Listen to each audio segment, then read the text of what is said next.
Assalamualaikum warahmatullahi wabarakatuh. Salam sejahtera buat Sobat Lin Whitening dimanapun berada. Jangan lupa bantu tekan tombol like dan aktifkan notifikasi loncengnya. Terima kasih. Oke, kita lanjutkan saja ceritanya. Bab 1921 sampai bab 1925. Ketika Fei Jianzong masuk ke mobil Hongqi yang disiapkan oleh Chen Zekai dan berangkat ke kota Jinling, dia berada dalam suasana hati yang sangat tertekan dan duduk di kursi kiri di barisan belakang tanpa mengucapkan sepatah kata pun. Duduk di sisi kanannya adalah Lai Qinghua, yang berusia lebih dari 100 tahun. Lai Qinghua melihat Fei Jianzong sedang dalam suasana hati yang buruk. Jadi dia bertanya sambil tersenyum, "Jianzong, menurutku kamu sepertinya tidak terlalu bahagia." "Aku tidak bisa bahagia," kata Fei Jianzong dengan getir. "Sejujurnya, Lai saudaraku, aku mudah tersinggung sejak turun dari pesawat." Lai Qinghua tersenyum tipis dan mengingatkan, "Jianzong, seperti kata pepatah, jaga dirimu saat kamu datang. Sebaiknya kita mencoba menjadi lebih tenang." Fei Jianzong mengangguk dengan enggan. Lalu menahannya, dia menyentuh dan melihat ke sana-sini di dalam mobil. Wajahnya penuh rasa jijik yang tidak bisa disembunyikan. Lai Qinghua melihat bahwa dia pasti tidak terbiasa dengan mobil kelas C yang harganya ratusan ribu ini. Lagi pula, harga keseluruhan mobil mungkin tidak sebanding dengan tempat duduk di mobil travel biasa Fei Jianzong. Jadi, dia tersenyum dan berkata kepada Fei Jianzong, "Jianzong, jangan meremehkan mobil ini adalah bendera merah." Fei Jianzong berkata sambil tersenyum, "Saya tahu ini adalah bendera merah, tapi ini tetaplah ini milik saya pertama kali mengendarainya." Lai Qinghua berkata dengan serius, "Hongqi adalah putra tertua Republik, pendiri industri otomotif Tiongkok, dan pemimpin mobil yang tidak ada duanya selama beberapa dekade. Ini sangat penting bagi rakyat Tiongkok. Penyelenggara mengatur mobil ini. Dia pasti punya tujuan menjemput kita." Fei Jianzong berkata, "Jadi, penyelenggara lelang ini harus cukup patriotik." "Iya." Lai Qinghua mengangguk dan berkata, "Kita harus menghormati semua orang, seorang pria yang patriotik, karena dia tidak akan pernah berdiri di posisi yang salah dalam hal benar dan salah." Fei Jianzong tidak berkata apa-apa, mengerutkan kening sambil berpikir. Ketika iring-iringan mobil tiba di Istana Buckingham, seluruh hotel Istana Buckingham berada di bawah darurat militer. Kecuali iring-iringan mobil Istana Buckingham sendiri yang boleh masuk dan keluar, tidak ada orang lain yang boleh masuk. Namun, lobi hotel saat ini sedang ramai dikunjungi orang. Para penawar yang dikirim satu demi satu sedang memeriksa satu demi satu. Namun yang membuat mereka terpuruk adalah harga akomodasi di sini yang sangat mahal. Total 3 malam, bahkan kamar standar paling biasa pun berharga lebih dari 1 juta. Semua orang tahu bahwa pihak penyelenggara sengaja mengambil kesempatan untuk membunuh mereka. Bagi orang-orang ini, uang bukanlah hal yang penting, namun ditipu seperti ini secara psikologis sungguh tidak bisa diterima. Ketika Fei Jianzong melihat target palsu bahwa tinggal di kamar presidensial selama 3 hari menghabiskan biaya 6 juta, dia tidak bisa menahan diri untuk tidak memarahinya di dalam hatinya. Namun, dia masih menahan keinginan untuk meledak dan berkata kepada staf meja depan check-in, "Saya ingin kamar presidensial ini." Pihak lain segera menjawab, "Maaf, kamar presidensial telah dipesan oleh nomor 016. Ambil lihat tipe kamar lainnya, saya kira." Fei Jianzong tidak tahu siapa nomor 016, tetapi karena kamar itu hilang, dia tidak punya pilihan selain menerima hal terbaik berikutnya dan mendapatkan suite mewah seharga 2 juta. Sebaliknya, perlakuan terhadap Lai Qinghua jauh lebih baik. Sebagai VIP, ia langsung diatur ke dalam suite mewah eksekutif di gedung eksekutif. Ini juga merupakan tipe kamar terbesar kedua di Istana Buckingham setelah Presidential Suite, dan bebas biaya, mengenakan biaya. Setelah Fei Jianzong check-in, Hal pertama yang dia lakukan setelah tiba di kamar adalah segera menelepon Fei Kexin. Begitu panggilan telepon masuk, Fei Kexin bertanya di ujung telepon yang lain, "Kakek, apakah kamu sudah selesai check-in?" Fei Jianzong bersenandung dan berkata, "Selesai. Kamu menebak dengan benar, mereka sudah memeriksa semuanya. Semua penawar telah diatur ke istana Buckingham.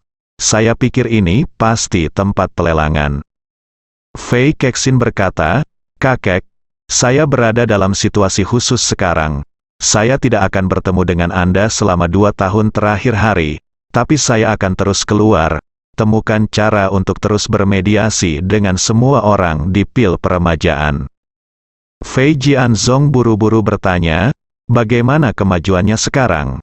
Fei Kexin berkata dengan jujur, "Saya tidak bisa mengatakan bahwa saya benar-benar yakin, tapi setidaknya telah ada terobosan tertentu. Anda ingin mentraktir saya makan setelah pelelangan? Jika Anda gagal mendapatkan pil peremajaan di pelelangan, saya akan mengajak Anda menemuinya nanti. Oke, Fei." Jianzong menghela nafas lega dan menghela nafas, "Senang sekali.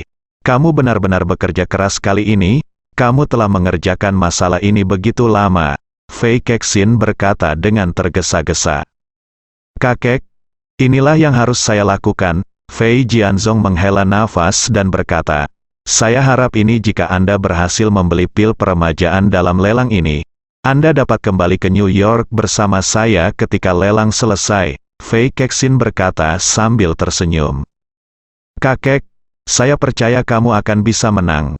Di sini ketika sejumlah besar orang kaya terus pindah ke istana Buckingham, Ye Chen diseret oleh Xiao Churan ke pusat perbelanjaan paling makmur di Jinling. Sejak dia menerima undangan ke kelas master sekolah desain Rhode Island, dia selalu merasa bahwa dia berhutang budi pada Kelly West. Tidak banyak yang terjadi di perusahaan hari ini, jadi Xiao Churan mengajak Ye Chen ke jalan bersamanya, berencana memilih hadiah untuk Kelly West. Ye Chen bertanya kepada Xiao Churan, "Istri, apakah kamu sudah memikirkan tentang apa yang harus diberikan padanya?" Xiao Churan mengangguk berulang kali dan berkata, "Saya sudah memikirkannya dan berencana untuk memberinya tas tangan Hermes. Saya melihatnya sebelumnya menurut wawancaranya. Konon dia sangat menyukai Hermes dan juga memiliki hobi mengoleksi tas Hermes. Dalam hal ini, sebaiknya saya memberinya satu sebagai hadiah untuk menunjukkan ketulusan saya." Ye Chen berkata sambil tersenyum dalam. "Ini kalau begitu, sesampainya di toko, kamu bisa memilih tas yang lebih mahal. Sedangkan untuk masalah uang, kamu tidak perlu khawatir sama sekali. Ada banyak di sini, suamiku." Xiao Churan berkata dengan tergesa-gesa, "Tidak perlu, suamiku. Aku telah melakukan ini akhir-akhir ini. Aku telah menghemat banyak uang dari waktu ke waktu, jadi sebaiknya aku membiarkan aku melakukan ini sendiri.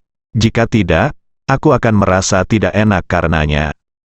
Ye Chen tidak terlalu memaksakan diri, dan berkata sambil tersenyum, "Kalau begitu kamu harus melakukan apa yang kamu bisa.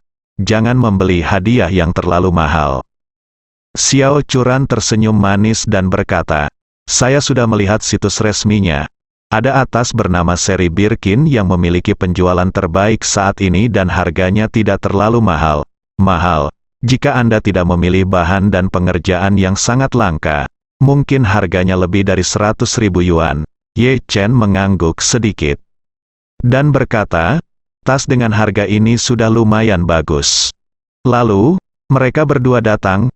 Saat kami sampai di pintu masuk toko Hermes, sudah ada antrian panjang puluhan orang di luar toko.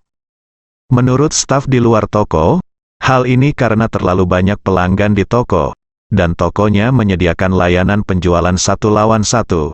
Sekarang semua penjualan ada di tangan pelanggan, sehingga toko mulai membatasi arus. Keduanya menunggu di luar pintu selama setengah jam untuk mengantri memasuki toko. Setengah jam kemudian, penjaga keamanan di luar pintu berkata kepada Ye Chen dan Xiao Churan, yang berada di depan antrian, "Silakan masuk. Pemandu belanja kami akan segera datang untuk melayani Anda." Saat dia mengatakan ini, seorang pria muda dengan senyum hangat di wajahnya. Pria itu berjalan cepat ke arah mereka berdua. Begitu mereka bertemu, pria itu memperkenalkan dirinya, "Selamat siang kalian berdua. Nama saya Vivian, saya pemandu belanja Anda. Aku ingin tahu apa yang ingin kalian berdua lihat." Xiao Chu lalu dia berkata tanpa berpikir, "Halo, saya ingin membeli tas Birkin 30 cm. Apakah ada stok?" Pemandu belanja tersenyum dan berkata, "Haha Bu, Anda benar-benar cerdas. Seri Birkin kami selalu menjadi super bestseller. Ada banyak pengguna yang telah mendaftar untuk reservasi. Tetapi jumlah yang masuk di setiap terbitan sangat sedikit. Jadi jika Anda ingin mendapatkan tas itu sesegera mungkin, Anda mungkin harus membeli lebih banyak barang di toko kami dan meningkatkan level keanggotaan Anda. Jika Anda melakukan ini, peluang memenangkan lotre akan lebih besar." Kapan Xiao Churan mendengar ini, dia bertanya dengan heran. "Tidak, apakah kamu ingin membeli tas langsung dengan harga konter?" Pemandu belanja tiba-tiba menyembunyikan senyumnya dan berkata dengan nada agak sarkastik, "Ini pasti pertama kalinya kamu berbelanja di Hermes kan? Di toko kami tidak ada tas yang diberi harga sesuai dengan harga. Jika dijual dengan harga konter, kurang lebih Anda perlu membeli beberapa aksesoris lainnya. Jika tidak maka tidak mungkin untuk menjualnya untukmu." Xiao Churan kemudian sadar kembali dan bertanya, "Perlu membeli beberapa aksesoris lain? Ini yang kami sebut distribusi di internet, kan?" Pemandu belanja berkata tanpa basa-basi, "Ya, jika kamu ingin membeli tas Hermes sekarang, ini aturannya. Sama saja di negara mana kamu berada, Xiao." Churan mencoba dia bertanya dengan santai, "Kalau begitu aku ingin membeli Birkin 30. Berapa harganya, apakah saya perlu membeli?" Pemandu belanja berkata dengan nada menghina, "Tas Birkin 30 cm selalu sangat populer. Sekalipun Anda membeli barangnya, tidak ada jaminan Anda akan mendapatkannya. Tentu saja itu satu paket. Semakin banyak barang yang Anda distribusikan, semakin tinggi prioritas Anda, dan semakin besar kemungkinan Anda mendapatkan paket tersebut. Apakah Anda bisa mendapatkan paket tersebut tergantung pada apakah level dan prioritas Anda bisa menjadi yang terdepan." Ye Chen tidak suka yang tersembunyi trik pemandu belanja. Mengingat kembali terakhir kali dia membeli Hermes untuk istri dan ayah mertuanya, pemandu belanja dengan belak-belakan memberitahu dia jumlah tertentu 500.000, meskipun Ye Chen tidak menyukai alokasi semacam ini. Metode sangat tidak menyenangkan. Namun sebagai perbandingan, dia masih lebih menyukai pendekatan yang lebih langsung. Jadi, dia membuka mulutnya dan berkata kepada pemandu belanja, "Berhentilah bertele-tele. Katakan saja secara langsung, berapa banyak uang yang saya perlukan untuk membeli Birkin 30. Melihat Ye Chen datang langsung untuk menanyakan jumlah alokasinya, penjual itu tersenyum sedikit menghina dan berkata, "Pak, saya baru saja mengatakan bahwa tas ini sangat populer. Jadi Anda harus mengumpulkan belanjaan terlebih dahulu di kuota toko kami. Bila kuota konsumsi melebihi, pelanggan lain mengantri untuk mendapatkan tas. Tentu saja kami akan memberikan tas ini kepada Anda." Ye Chen mendengus dan berkata, "Jika saya mengalokasikan ratusan ribu barang, Anda masih akan memberitahu saya bahwa saya tidak memilikinya. Apa yang harus saya lakukan dengan tas ini? Lalu apakah saya tidak dimanfaatkan?" Ekspresi penjual itu sedikit gugup sejenak, tetapi segera kembali normal. Dia berkata sambil tersenyum feminin, "Pak, jika Anda mengalokasikan barangnya, tapi jika Anda masih tidak dapat membeli tas itu, satu-satunya kemungkinan adalah seseorang memiliki lebih banyak barang daripada Anda." Ye Chen tersenyum dan berkata, "Kalian benar-benar beroperasi dalam kegelapan. Apakah seseorang memiliki lebih banyak barang daripada saya sepenuhnya bergantung pada Anda mulut. Bahkan jika Anda memiliki keputusan akhir, Anda tidak akan menunjukkan data apapun kepada saya. Bagaimana saya bisa mempercayai Anda?" Melihat agresivitas Ye Chen, penjual merasa bahwa Ye Chen tidak punya uang untuk datang ke sini untuk bersenang-senang. Jadi dia mencibir dan berkata, "Maaf Pak, ini aturan kami. Berapapun jumlah uang yang Anda alokasikan, Anda harus mengikuti aturan kami. Oleh karena itu, jika Anda ingin membeli tas ini, Anda harus mengumpulkan terlebih dahulu batas konsumsi tertentu. Jika tidak, silakan lihat-lihat pada merek lain yang tidak memerlukan distribusi. Sebagian besar merek mewah dijual oleh yang terbaik dari yang terbaik. Mereka tidak hanya memiliki keterampilan observasi yang kuat, tetapi mereka juga memahami psikologi pelanggan dengan sangat baik. Yang lebih penting lagi, banyak dari mereka yang tidak memiliki etika dasar yang seharusnya dimiliki oleh seorang sales. Misalnya tas tangan Birkin 30 yang ingin dibeli Xiao Churan. Harga distribusinya ke seluruh negeri berkisar antara ratusan ribu hingga ratusan ribu. Alasan mengapa ada rentang yang begitu besar adalah karena beberapa penjual selalu berpikir untuk memaksimalkan keuntungan ketika mereka melihat orang lain. Jika Anda adalah pelanggan lama yang akrab dengan mereka dan telah berusaha menyenangkan mereka dengan memberi mereka hadiah dan rabat, mereka akan memberi Anda sejumlah tertentu untuk pendistribusian barang. Selama pelanggan mengalokasikan cukup barang untuk jumlah tersebut, kamu bisa menjualnya kepada mereka. Dia punya tas yang dia inginkan.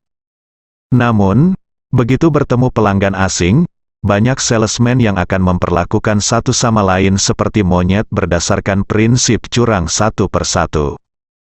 Beberapa waktu lalu, di sebuah toko khusus di sebuah pusat perbelanjaan mewah ternama, seorang konsumen membentangkan spanduk sebagai bentuk protes karena ia ditipu oleh sang penjual untuk membeli barang senilai lebih dari 200.000 yuan. Namun, setelah membayar tagihan tersebut, sang penjual memberitahunya tidak bisa memberikan paket. Terus terang, itu adalah tipuan yang dimainkan oleh penjual. Alasan penjualan melakukan hal ini adalah karena tidak semua produk di toko mewah populer dan dicari. Misalnya tas merek ini sangat populer dan memiliki harga premium yang sangat tinggi, namun aksesoris lainnya sangat jelek dan mahal. Syal kasa harganya beberapa ribu yuan, ikat pinggang bahkan bisa berharga puluhan ribu, dan terkadang mantel warna-warni bisa dijual seharga 70, 80, atau bahkan ratusan ribu. Hampir sulit untuk menjual barang-barang seperti itu di toko, dan barang-barang tersebut benar-benar pergerakannya lambat. Oleh karena itu, toko harus mengandalkan metode distribusi semacam ini untuk menjual produk-produk yang pergerakannya lambat secara bersamaan.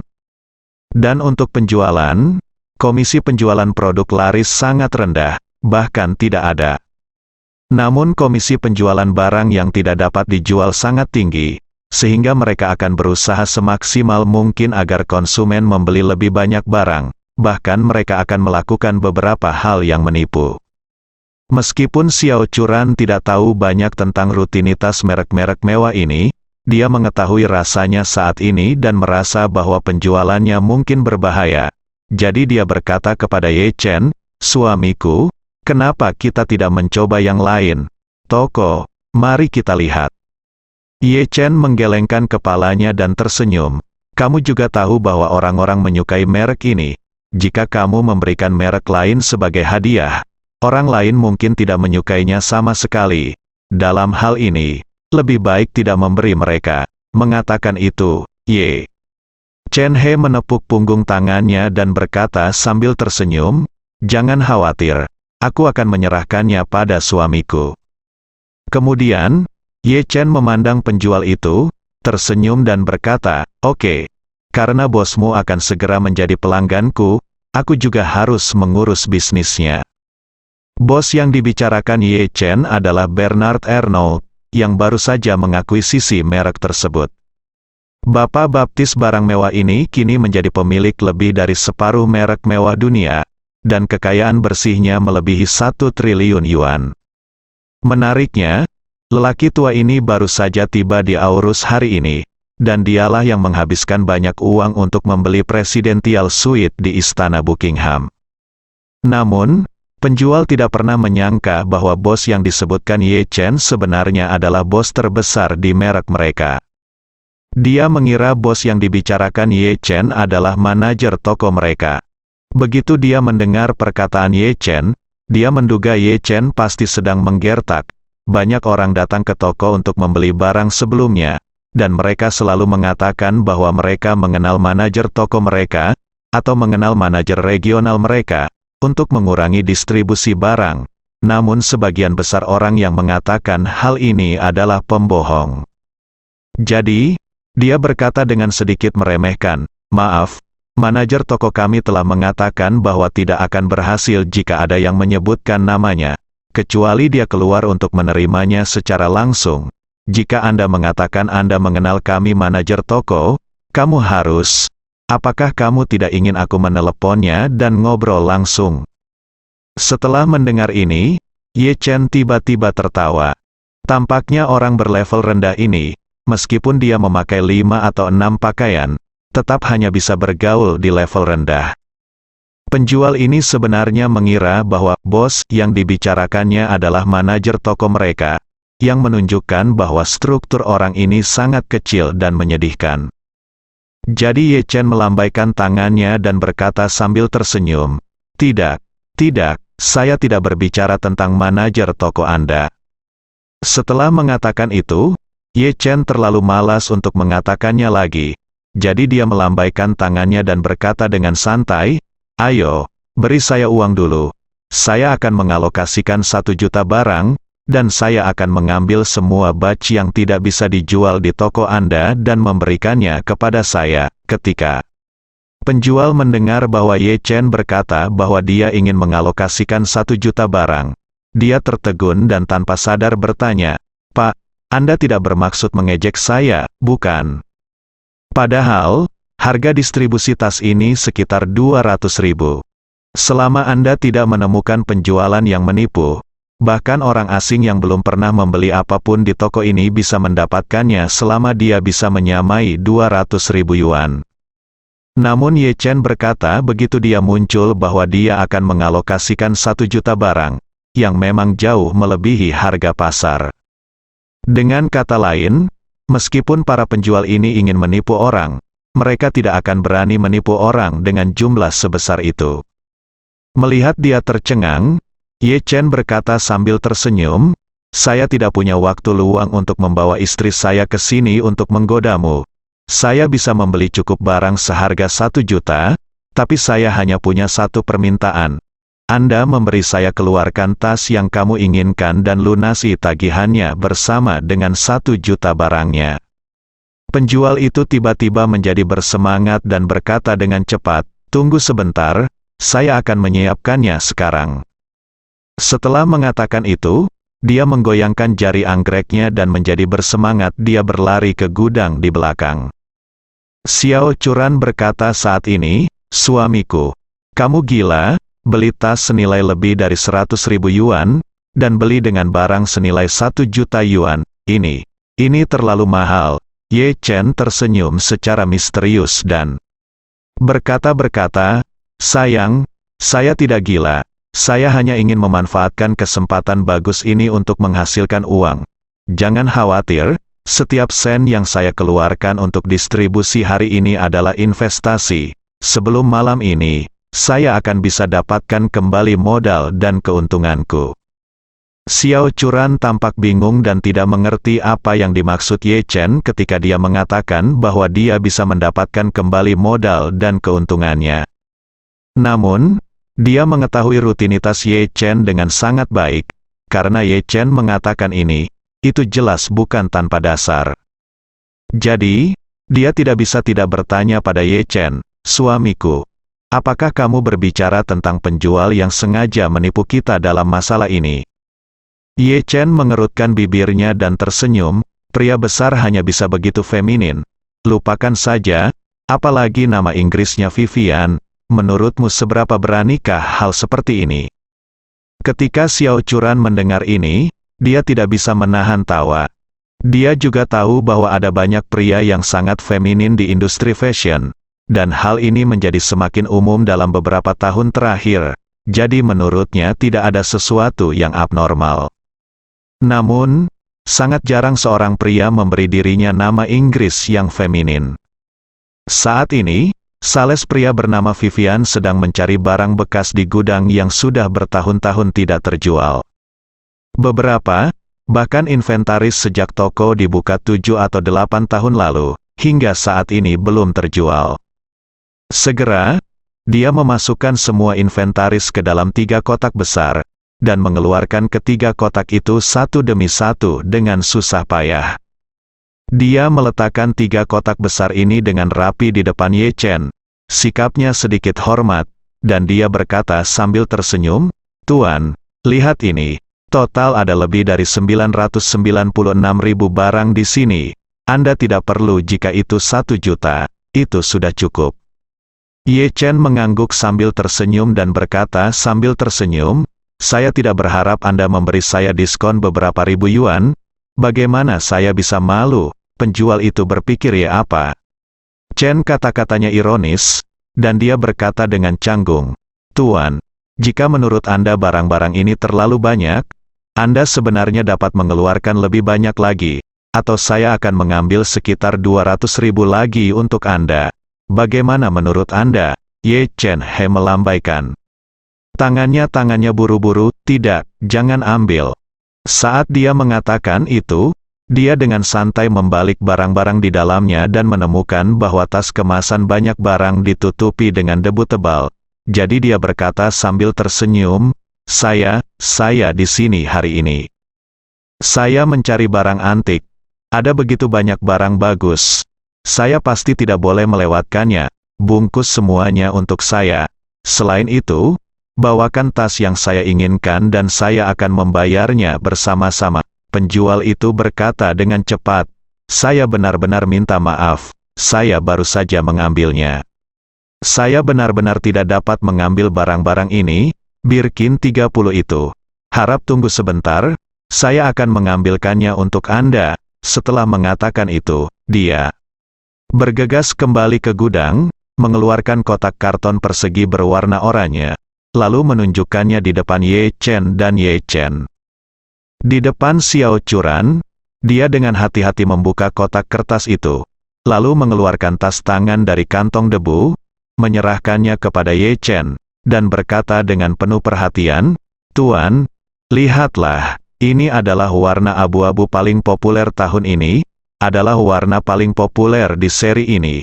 Jika Anda benar-benar membeli sekotak barang itu bersama-sama, tas ini akan jadilah milikmu." Ye Chen mengangguk dan bertanya pada Xiao Churan, "Sayang, apakah ini baik-baik saja?"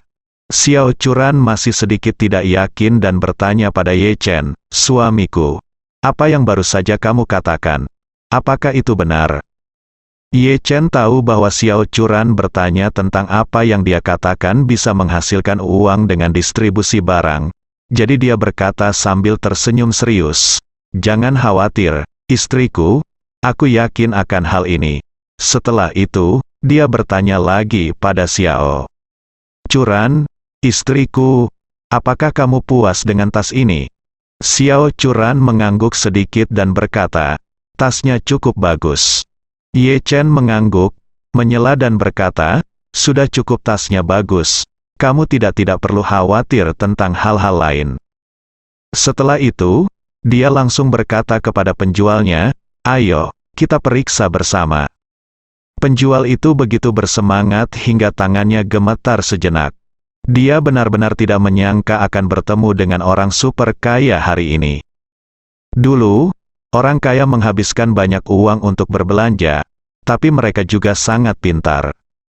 Saat meminta mereka mengalokasikan barang, mereka akan berusaha menjaga kuota alokasi serendah mungkin.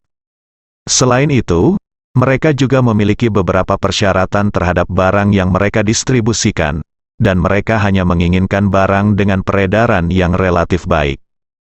Sama sekali tidak ada yang mau membeli barang-barang lama dan kuno ini di bagian bawah kotak.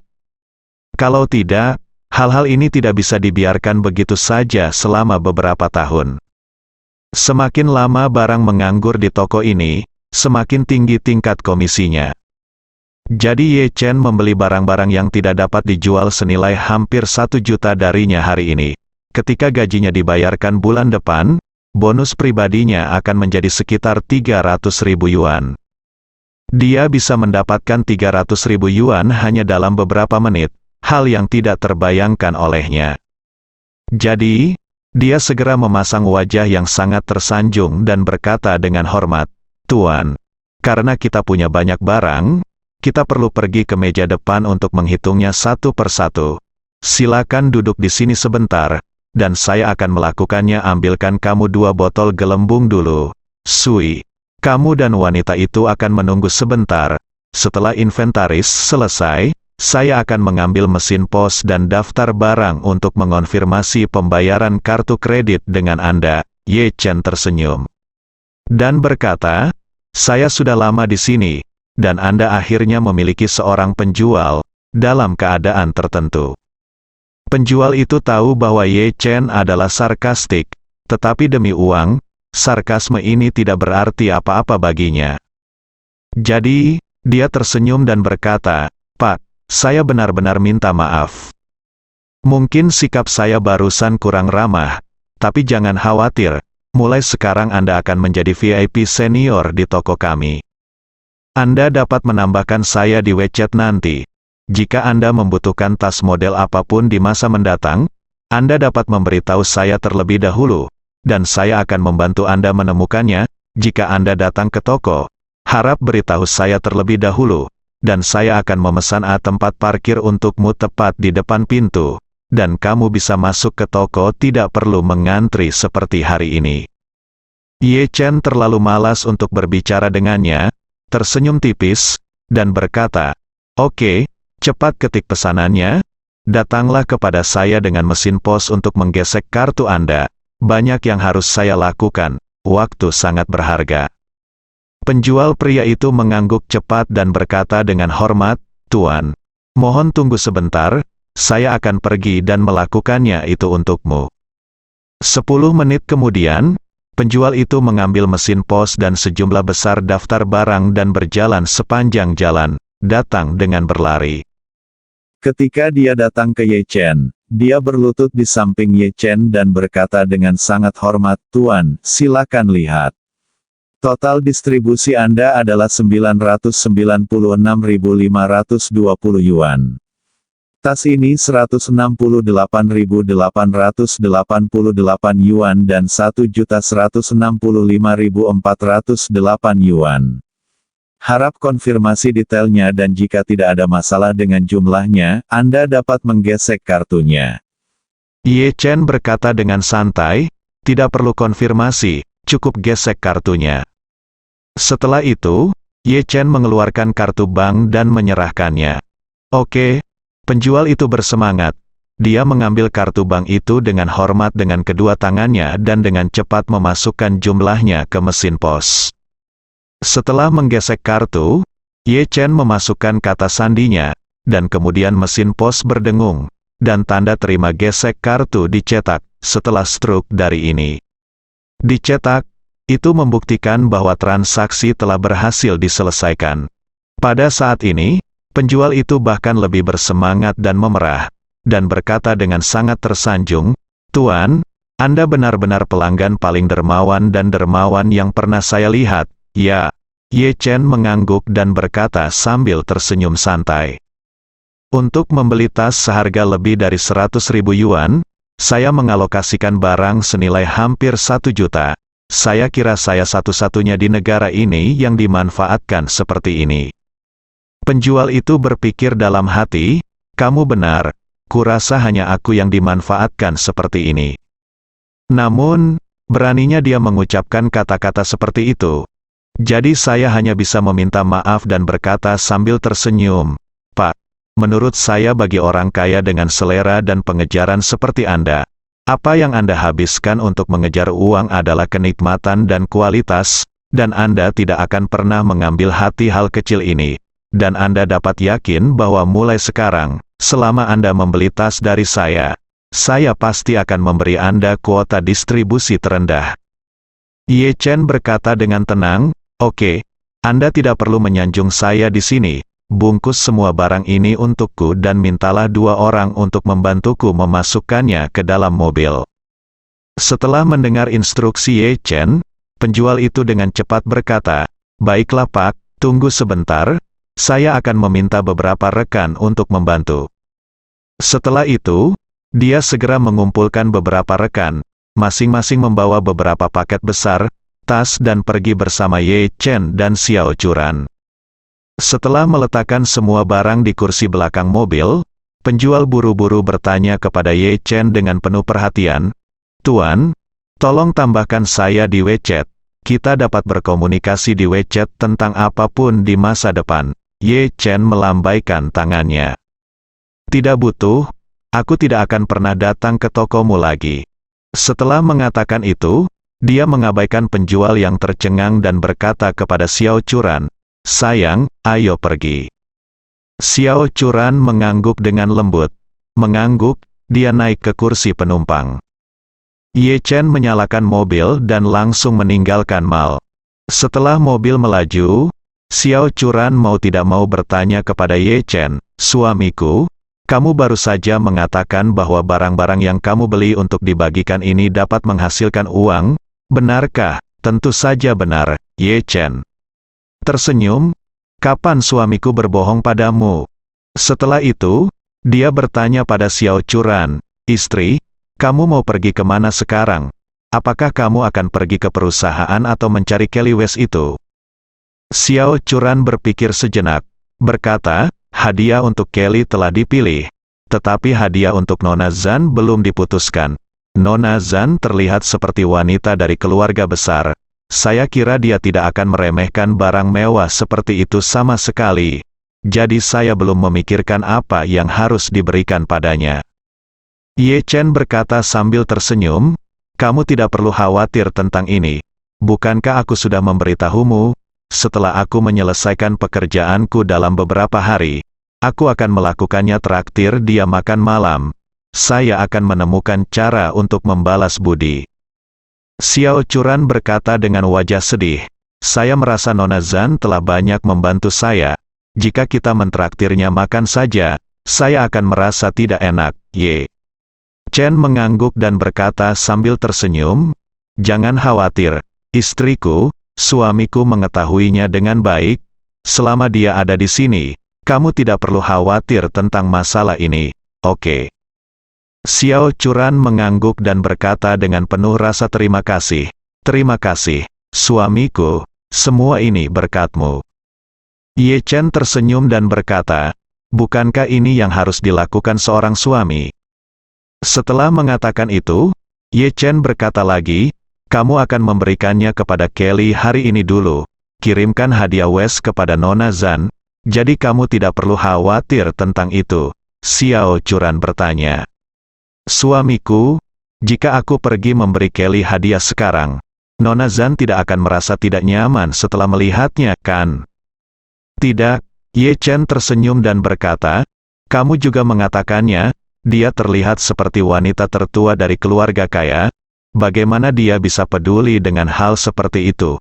Selain itu, dia akan merasa nyaman jika Anda tidak memberikan apapun padanya. Sebaliknya, jika Anda memberinya sesuatu, dia akan merasa tidak nyaman."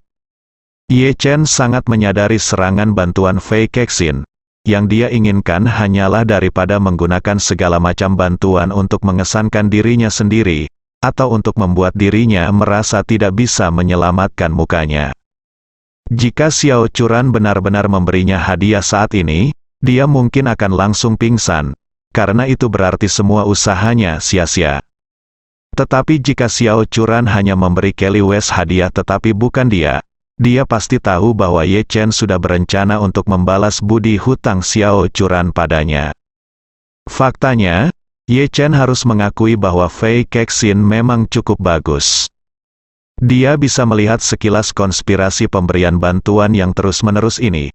Tetapi ketika sampai pada hal ini, dia benar-benar malu untuk tidak memberikan tanggapan apapun. Karena itu akan membuat istrinya Xiao Churan merasa bersalah. Oleh karena itu, Ye Chen sudah memiliki rencana kasar dalam pikirannya.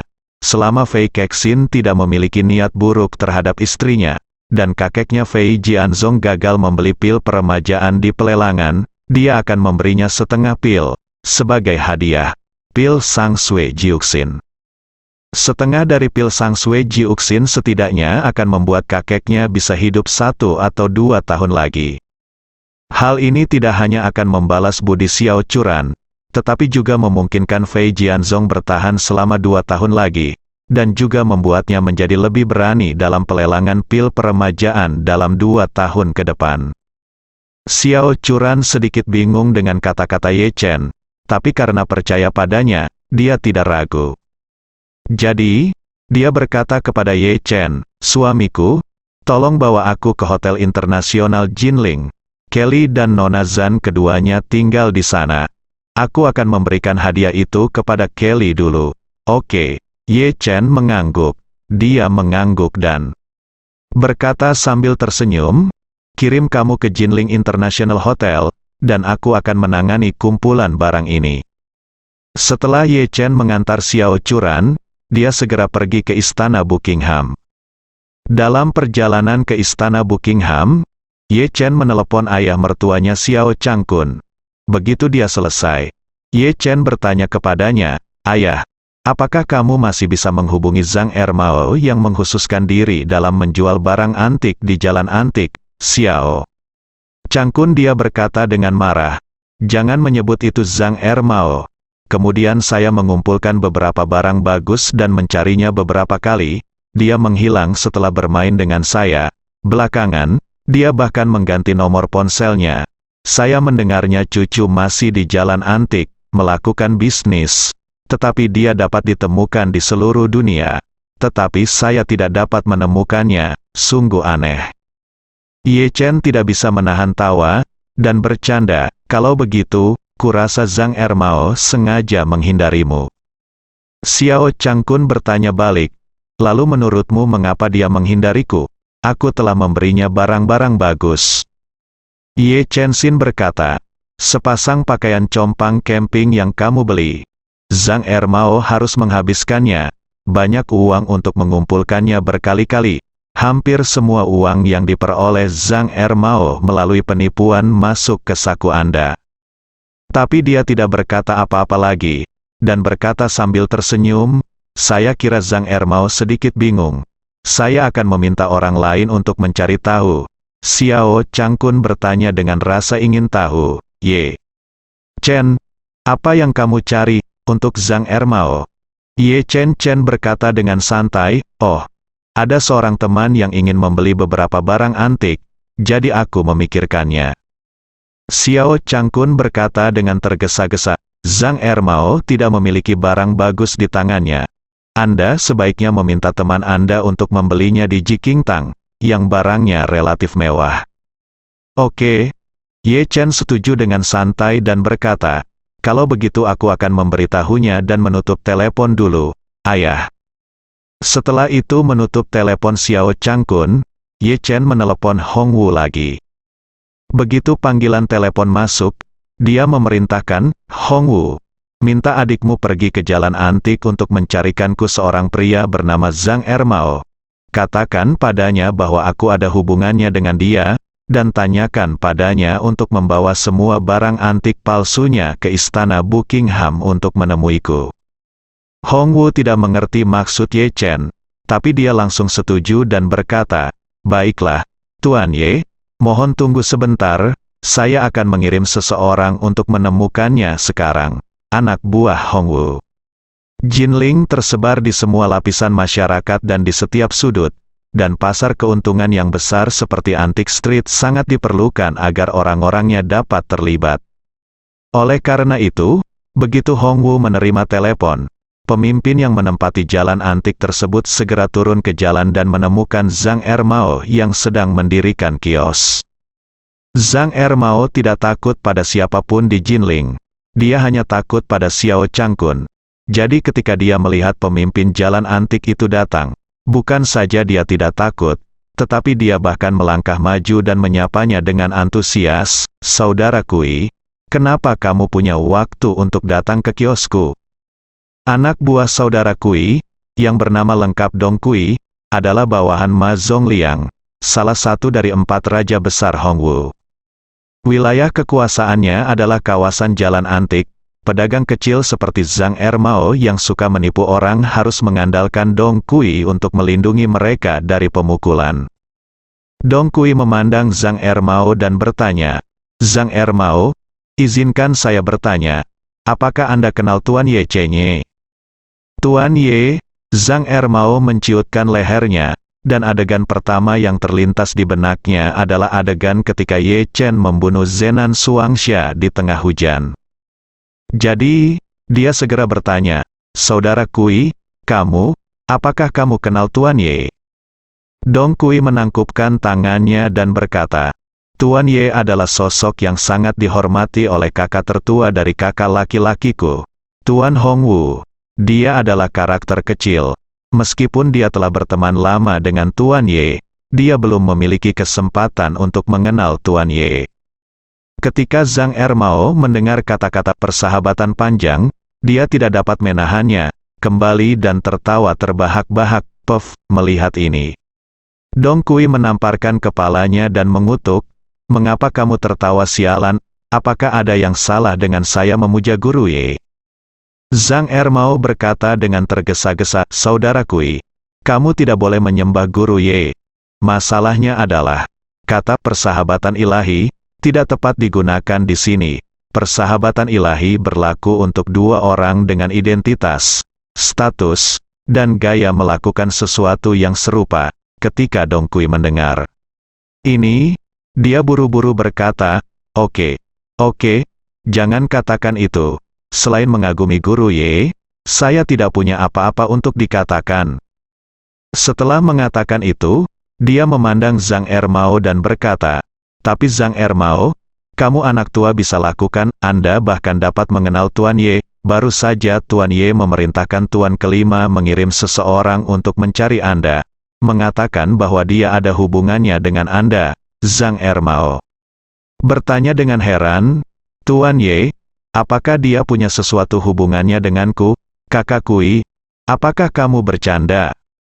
Dong Kui mengumpat dan berkata, aku tidak punya waktu, bolaku sakit, aku datang ke sini untuk bercanda denganmu.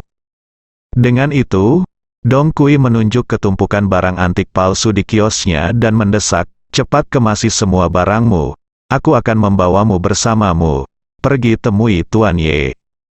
Zhang Ermao berkata dengan tergesa-gesa dan penuh perhatian, Oke, Saudara Kui, harap tunggu sebentar, aku akan membersihkannya sekarang. Segera, Zhang Ermao mengambil tumpukan barang antik palsu yang telah dia makan untuk mencari nafkah. Mengikuti Dong Kui, dia bergegas ke istana Buckingham tanpa henti.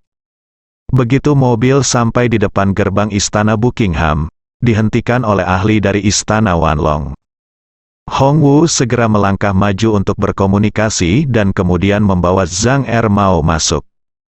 Meskipun Ye Chen secara pribadi mengatakan bahwa dia ingin menemukan Zhang Ermao, para prajurit dari istana Wanlong masih melakukan pemeriksaan keamanan yang sangat rinci terhadap Zhang Ermao dan semua barang yang dibawanya. Mereka memastikan tidak ada yang salah dengannya sebelum membiarkannya Hongwu pergi. Bawa dia masuk.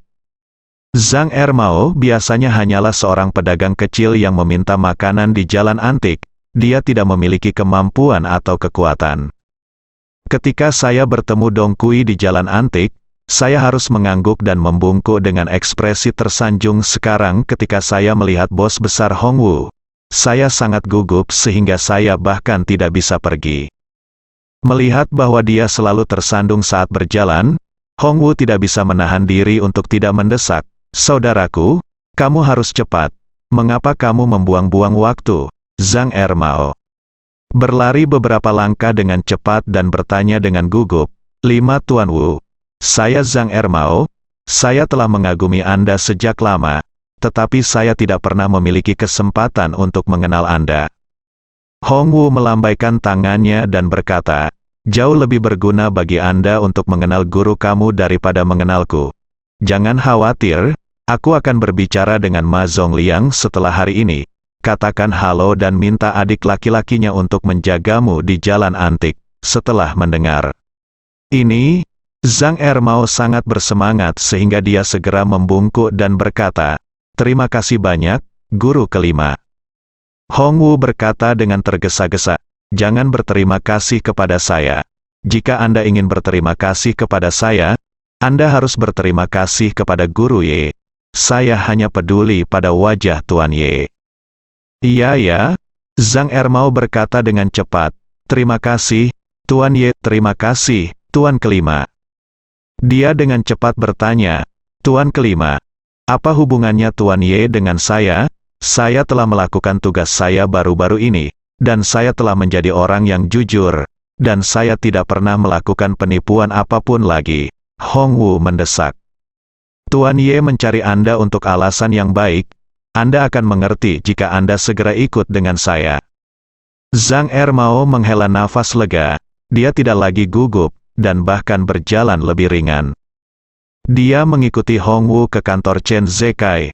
Begitu dia memasuki pintu, dia melihat Ye Chen duduk di sofa, jadi dia segera berkata dengan nada menyanjung, Tuan Ye, saya sudah lama tidak bertemu Anda. Tuan Ye, bagaimana kabarmu akhir-akhir ini? Chen tersenyum dan berkata, Zhang Ermao, saya mendengar dari ayah mertua saya bahwa dia mencoba menemukan Anda beberapa kali tetapi tidak dapat menemukan Anda. Saya pikir Anda tidak lagi di Jinling. Zhang Ermao berkata dengan canggung dan sedikit takut, ya Tuan, bukan karena saya sengaja menghindari ayah mertua Anda, tetapi ayah mertua Anda benar-benar tidak cocok untuk barang antik. Sejak saya menghabiskan 500.000 yuan untuk membelikannya sebuah barang palsu, dia tiba-tiba menjadi terobsesi dengan itu, tidak hanya kepercayaan dirinya yang sangat tinggi, tetapi juga mereka juga membeli secara acak di mana-mana. Sejujurnya, jika ada yang menggunakan kuas untuk menggambar Fua Olimpiade dan berbohong padanya bahwa itu adalah karya asli Tang Bohu, saya pikir dia akan membelinya tanpa keraguan. Berbicara tentang ini, Zhang Ermao berkata, dengan cepat, itulah mengapa saya sengaja menghindarinya, hanya berharap dia bisa keluar dari industri ini secepatnya mungkin. Kemudian, Zhang Ermao berkata dengan kagum, saya mendengar bahwa ayah mertua Anda sekarang adalah wakil presiden eksekutif Asosiasi Lukisan dan Kaligrafi. Bukankah ini jauh lebih baik daripada berlari ke jalan antik setiap hari? Ye Chen tertawa, mengangguk sedikit, dan berkata, oke, Zhang Ermao, kemampuanmu untuk berbicara dengan baik tidak berkurang sama sekali. Zhang Ermao menggosoknya, menyeka keringatnya. Dia berkata dengan rendah hati, Tuan Ye, kamu konyol, dibandingkan denganmu, aku hanyalah badut yang mencari nafkah dengan menipu turis dari tempat lain. Aku bahkan tidak masuk hitungan. Ye Chen melambaikan tangannya, oke, ayo, jangan meremehkan dirimu.